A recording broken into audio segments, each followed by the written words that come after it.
My dad texted, "You're not a priority," at my promotion dinner. Hours later, I saw my family celebrating my sister as the real success story. So I stopped paying their mortgage after 4 years.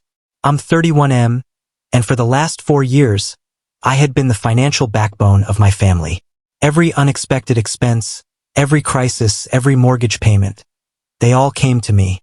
Last Tuesday was supposed to be the night everything finally changed.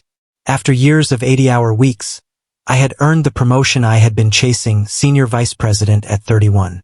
It was the kind of milestone that finally let me breathe. For once, I could see a future that wasn't weighed down by someone else's bills.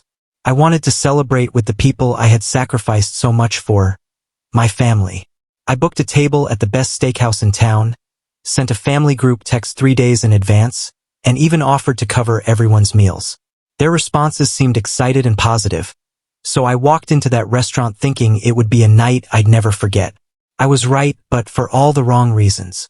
By 7:30, I was seated at a table for 6, alone. My water glass had been refilled 4 times. I'd torn apart one dinner roll without really eating it. Every time the door opened, I looked up, hoping to see someone, anyone, from my family. Other diners were starting to notice, giving me that mix of pity and curiosity people reserve for someone dining alone at a place meant for celebrations. Then my phone buzzed. It was a text from my dad. "You're not exactly a priority right now. Rain check." No explanation. No apology. Just a short dismissal that hit harder than I can describe. 4 years of sacrifice reduced to a casual text message. I paid for my untouched steak, $212 with the tip, got in my car, and drove home in silence. The house that I had kept afloat with my hard work suddenly felt suffocating. Everywhere I looked were reminders of my choices. Stacks of mortgage statements, receipts from dad's car repairs, credit card bills from mom's medical treatments that insurance wouldn't cover. All the things I'd paid for instead of living my own life. 2 hours later, my phone lit up with a social media notification from my cousin. I opened it, and the image stopped me cold. My entire family was crowded around a restaurant table, smiling, laughing, raising champagne glasses. The caption said, "Family night out for the real success story." The real success story was my sister. She had bought a jet ski. A jet ski. While I was sitting alone at a table for 6, they were celebrating her buying a toy she couldn't afford. Comments poured in with congratulations and heart emojis. Even family I hadn't heard from in months appeared to celebrate her impulsive purchase. I stared at that picture for 20 minutes, zooming in on each face, looking for even one hint of guilt or recognition. Dad had his arm around my sister, beaming with the same pride I remembered from my college graduation. Mom was leaning in, smiling like my sister had cured cancer. My brother, who couldn't take a single evening off for my promotion dinner, somehow had the time to raise a glass for her jet ski. The betrayal cut deeper than I ever imagined. This wasn't a scheduling mistake. This wasn't forgetfulness. This was a choice. They made a conscious decision that my sister's jet ski deserved celebration while my 4 years of sacrifice and success meant nothing. I walked straight into my home office and opened the mortgage folder. 48 payments. 4 years of sending $3, $200 a month to keep their house from foreclosure. Over $150,000 spent while I skipped vacations, new clothes, or even simple luxuries other people my age enjoyed. I logged into my online banking and canceled the automatic payments with 3 clicks. No more. But I didn't stop there. At midnight, I drove to my parents' house. The spare key was still under the ceramic frog on the porch, the same one I'd bought Mom for her birthday 2 years ago. I let myself in, wrote a note on their kitchen counter using the same notepad where Mom left grocery lists, and placed it by the coffee maker Dad used every morning at 6 a.m. The mortgage payment for this month has been canceled. All future payments are terminated. Let her pay it. Do not contact me unless someone is dying. I left, locking the door behind me. Driving home, I felt lighter than I had in years. The burden of being the family's safety net was gone. For the first time, I chose myself. By the next morning, my phone had 23 missed calls. Dad's first voicemail cracked with desperation. He begged me to call back, said there had been a misunderstanding. I deleted it, blocked their numbers, and went to work early, enjoying the skyline from my new office without calculating how much of my paycheck would disappear before I ever saw it. The first 3 days were quiet, blissfully quiet. No guilt trips. No emergency texts, no calls begging for help. I hadn't realized how much mental energy I had spent managing their problems until that silence filled my life. Then my aunt called using Mom's phone. She had driven over because Mom was crying, claiming I'd abandoned the family over some misunderstanding. I calmly explained what had happened. The promotion dinner, the dismissive text, the jet ski celebration, the 4 years of mortgage payments they'd never told anyone about.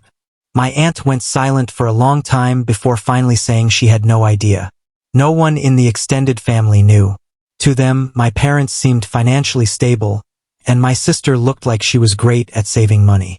That's when the scope of the betrayal really hit me. For years, they had presented a lie to the world, pretending to be independent, while using me as their invisible financial crutch. My aunt asked what it would take for me to forgive them. I said forgiveness wasn't my goal. Accountability was. They needed to face the consequences of taking me for granted. A week later, my sister showed up at my office. Security called up and I agreed to see her. She looked awful. Tired, stressed, her clothes wrinkled.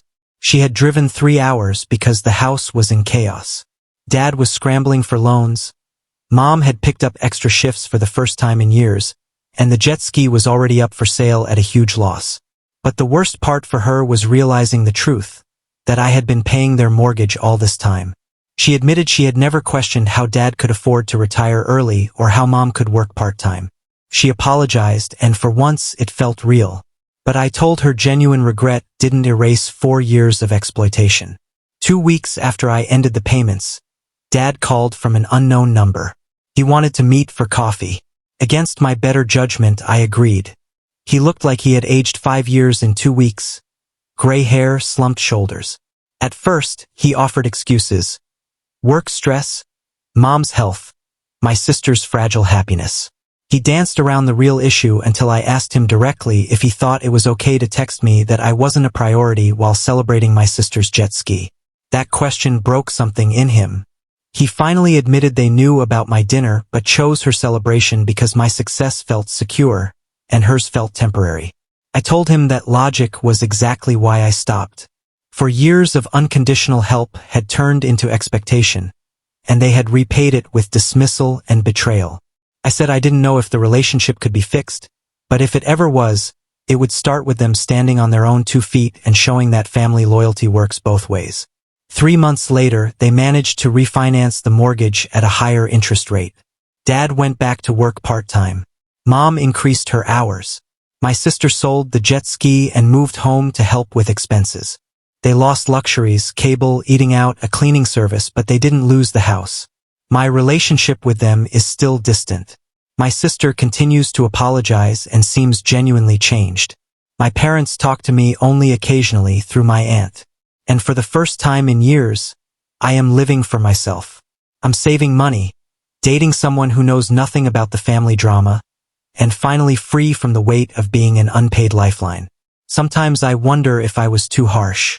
But then I remember sitting alone at that table, reading that text while my family toasted a jet ski. And I know I made the right choice. Family isn't just blood. Family is mutual respect and effort. Until they can offer that, I'm perfectly content being my own priority.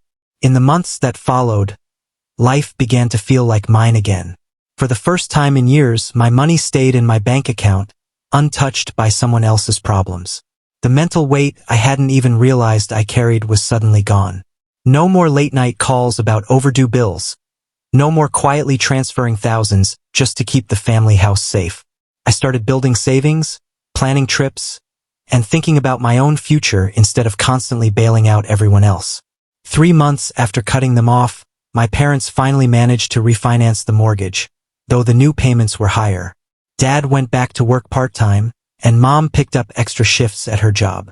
My sister sold the jet ski at a huge loss and moved back home to contribute to the household bills. Their lifestyle changed drastically. No more eating out every week, no more cable TV or cleaning service, and no more pretending to the world that they were financially secure. Our relationship changed too. The phone calls became rare, and when they did happen, they were polite but distant. My mom usually reached out through my aunt first, as if asking permission to talk. My sister, on the other hand, apologized multiple times, and I believe she meant it. She said she had finally realized how much I had done for them, how much of my life I'd sacrificed to hold the family together. I could see she was making real changes, budgeting, working harder, and taking financial responsibility for the first time in her life. But trust doesn't rebuild overnight. 4 years of conditioning me to feel like an ATM doesn't vanish with a few apologies. They had made me feel like my worth in the family was only financial, like love and loyalty flowed in one direction. And while they were starting to face reality, I had learned a lesson I would never forget. You cannot pour your life into people who see your sacrifices as obligations instead of gifts. I moved forward.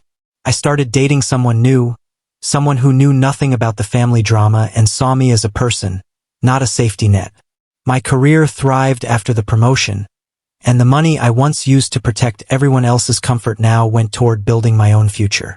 For the first time since my 20s, I felt free. Do I ever feel guilty? Sometimes, yes. A part of me wonders if I was too harsh, if cutting off the mortgage so suddenly was too extreme. But then I remember sitting alone at that beautiful steakhouse, staring at the empty chairs, reading my dad's text telling me I wasn't a priority, while my family raised their glasses to celebrate a jet ski. I remember that sinking, hollow feeling in my chest, the realization that I had given everything for people who couldn't be bothered to show up for me. And in those moments, I know I made the right choice. Family is supposed to be about more than blood or shared last names. Family is supposed to be mutual respect, love, and effort from all sides. Until my family can truly offer that, I am finally and unapologetically my own priority.